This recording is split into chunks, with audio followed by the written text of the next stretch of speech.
Welcome to Study Tale Shub channel. दया की श्रृंखला एक समय की बात है।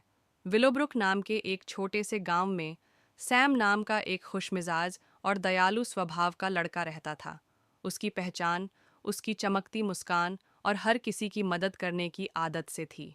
सैम का मानना था कि दया सूरज की रोशनी के समान होती है, जो सबसे अंधेरे दिनों को भी उजला बना सकती है। सफ़र की शुरुआत एक दिन सुबह जब सैम स्कूल जा रहा था, उसने रास्ते में एक बूढ़ी महिला मिसेस मिलर को देखा। उनके हाथों में एक भारी टोकरी थी जो सेबों से भरी हुई थी और वह उसे उठाने में कठिनाई महसूस कर रही थीं।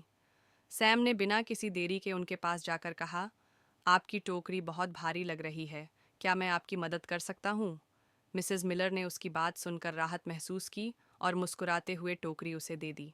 धन्यवाद बेटा, उन्होंने कहा, तुम्हारी इस मदद ने मेरा काम बहुत आसान कर दिया।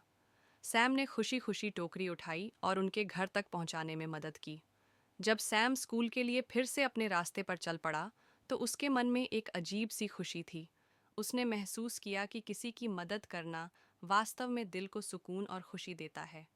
दया का पहला कदम मिसेस मिलर, जो सैम की इस छोटी सी मदद से बहुत प्रभावित हुई थीं, ने तय किया कि वह भी किसी की मदद करेंगी।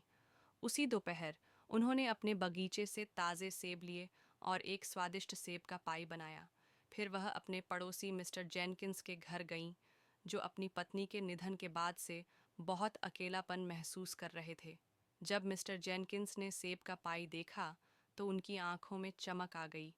उन्होंने पाई का स्वाद चखा और बोले, यह पाई सिर्फ खाने के लिए नहीं है, बल्कि यह इस बात की निशानी है कि कोई मेरी परवाह करता है। उनका मन हल्का हो गया और पहली बार उन्हें ऐसा लगा कि वह अकेले नहीं हैं। उन्होंने सोचा कि अगर एक पाई इतना सुकून दे सकती है, तो वह भी किसी के लिए कुछ अच्छा कर सकते हैं। दया की श्रृंखला आगे बढ़ती है। मिस्टर जेनकिंस ने अगले दिन अपने पड़ोसी मिसेस थॉम्पसन की मदद करने का निश्चय किया। उन्होंने देखा कि उनकी बाट टूट चुकी थी, जिससे उनके बच्चों के लिए बाहर खेलना सुरक्षित नहीं था। बिना कुछ कहे उन्होंने बाट को सही कर दिया। जब मिसेस थॉम्पसन ने अपनी बाट को सही हालत में देखा, तो वह बहुत भावुक हो गईं। उनकी आंखों में आंसू आ गए, क्योंकि वह जानती थीं कि यह काम करने वाला व्यक्ति उनके भले के लिए बिना कुछ मांगे मदद कर रहा है। एक छोटी सी भेंट से बड़ी प्रेरणा। मिसेस थॉम्पसन ने बगीचे से ताज़े फूलों का एक गुलदस्ता तैयार किया और अपनी बेटी की शिक्षिका मिसेस बेकर को देने का फैसला किया। उन्होंने कहा, यह आपकी मेहनत और समर्पण के लिए है। आप बच्चों को न सिर्फ शिक्षा देती हैं, बल्कि उन्हें जीवन जीने की सही राह भी दिखाती हैं। मिसेस बेकर इस भेंट से बहुत खुश हुईं। उन्होंने महसूस किया कि दया के ये छोटे छोटे कदम लोगों के दिलों में कितना बड़ा बदलाव ला सकते हैं। उन्होंने उसी दिन स्कूल में एक विशेष दया दिवस मनाने की घोषणा की। स्कूल में दया का उत्सव दया एक बीज की तरह होती है। उन्होंने बच्चों से कहा, जब आप इसे बोते हैं तो यह कुछ सुंदर बनकर उगता है। अब यह आपकी बारी है। आप में से हर एक आज किसी के लिए कुछ अच्छा करेगा। यह काम चाहे कितना भी छोटा क्यों ना हो, लेकिन इसे दिल से कीजिए। सैम और उसके सभी दोस्त इस विचार से बहुत उत्साहित हुए। उन्होंने कई तरह के अच्छे काम करने की योजना बनाई। कुछ बच्चों ने स्कूल का खेल का मैदान साफ किया। कुछ ने अपने माता पिता और शिक्षकों के लिए धन्यवाद पत्र लिखे। वहीं कुछ बच्चों ने ज़रूरतमंद बच्चों के लिए किताबें इकट्ठा करने का अभियान चलाया। पूरा स्कूल दया और उदारता के कार्यों से गूंज उठा।